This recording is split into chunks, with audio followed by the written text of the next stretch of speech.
There are three challenges that I would wager a guess that you are facing and perhaps are keeping you awake at night. Targets, staff and life.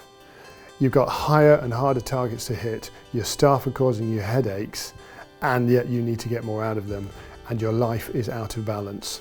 Now the ancient philosopher Plato suggested that there are two realms to existence. There's the shadows, what he calls the cave, and then there's reality. And most people live their entire lives in the shadows, believing certain things are true that aren't, because they've never questioned that reality. And actually the purpose of life, Plato suggests, is to question what we've been raised with, what we've assumed, and make our way to hopefully a greater reality. Now there's three big assumptions that we tend to make, and these affect those three challenges I mentioned. The first assumption is about what growth looks like. So you've got to hit more targets, but we assume that means, right, I need to go harder, I need to go faster, I need to go higher. And actually we're maybe viewing progress within a bubble of our assumptions. Interesting experiment was done with fleas, training fleas. To train fleas, all you need is a glass jar with a lid. You put the fleas inside the jar and then you leave them alone for 3 days. Now, after you remove the lid, the fleas will not jump out. In fact, they'll never jump higher than the level set by the lid. Their behaviour is now fixed for the rest of their lives, and when they reproduce, their offspring will automatically follow their example.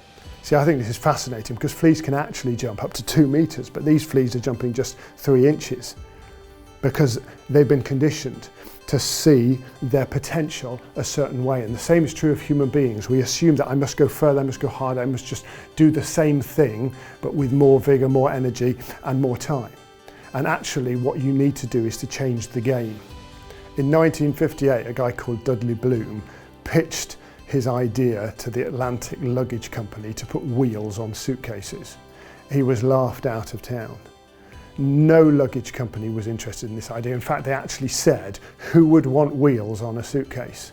It wasn't until the 1970s that another guy came along and pitched the idea, and it was Macy's in America that eventually thought, well, we'll have a go at this, we'll gamble on this. And of course it changed the luggage industry. In 1894, Asa Candler experimented with putting Coca-Cola in bottles instead of selling it in cups. It revolutionized the drinks industry. See, what you need is not simply to go harder and faster and higher and more, but to change the game.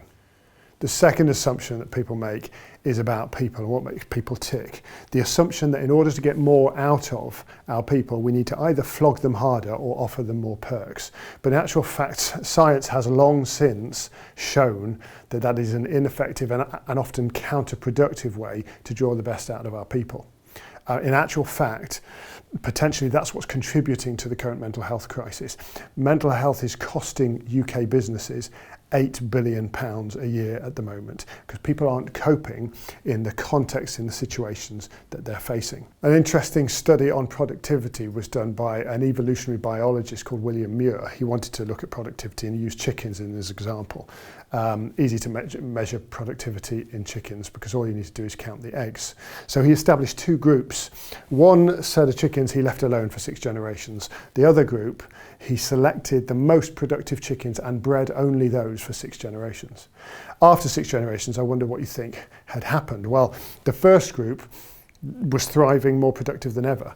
But in the second group, all but 3 were dead. Those 3 chickens, super chickens, had pecked the others to death. I wonder if that kind of rings any bell with any working environments that you've ever been in. You see, in actual fact, those super chickens had excelled by suppressing the productivity of others. And that's often the case in certain working environments. Where there's fear, where there's a one-upmanship culture, actually it leads to less productivity over the long term. Whereas when you have a culture of helpfulness, a culture of collaboration, where people are looking out for each other, where there's trust, where there's investment, where people are being enabled by the people around them, then they're much more likely to be productive. Extrinsic motivators tend to narrow our focus, tend to produce performance anxiety, and ultimately stifle our productivity. The third assumption that links to the challenge of maintaining a balanced life is the assumption that our worth is determined by our work, that we have value and validity depending on how much we suffer And this is what led me to a personal breakdown, feeling like I didn't deserve my share of the oxygen that I'd used that day if I wasn't exhausted by the end of the day. Somebody asked J.D. Rockefeller on one occasion, what is it that makes a billionaire happy? You know what he said? He said, just that little bit more. And there's a relentless push, a treadmill, whereby we're doing more, going further, but it never seems enough. There's never enough money, there's never enough time. And in the meantime, we're sacrificing our marriages and we're missing the best years of our kids growing up. And our health is suffering. And it's all in the name of this relentless pursuit of working harder and faster and getting further and better. But actually that assumption is flawed. I came across a story of a professor at Duke University who got locked out of his house on one occasion. Called the locksmith fixed his lock, let him in a couple of minutes later and charged him $120. The guy thought, that seems a little bit steep. It led on to a conversation about his pricing strategy, and this is what the locksmith said. He said that when he started out as a locksmith, he wasn't very good at his job. He would turn up to a client, he would fiddle around with the lock for half an hour, then he would end up breaking it, then he'd go off and get a new lock and bring it back and fit that, and then charge $120. He said he never had any complaints about his prices, and sometimes he would get tips. Now he's so good at his job, he fixes the issue within 2 minutes, still charges the same amount, but gets complaints about his prices and never gets tipped. You see, that shows that somehow we've bought into this idea that unless somebody has sweated and suffered to a certain extent, then they're not valuable. When actually we should perhaps be measuring the outcome rather than the amount of sweat involved. And it may well be that you've bought into that assumption in the same way, and it's affecting your ability to keep your life in balance.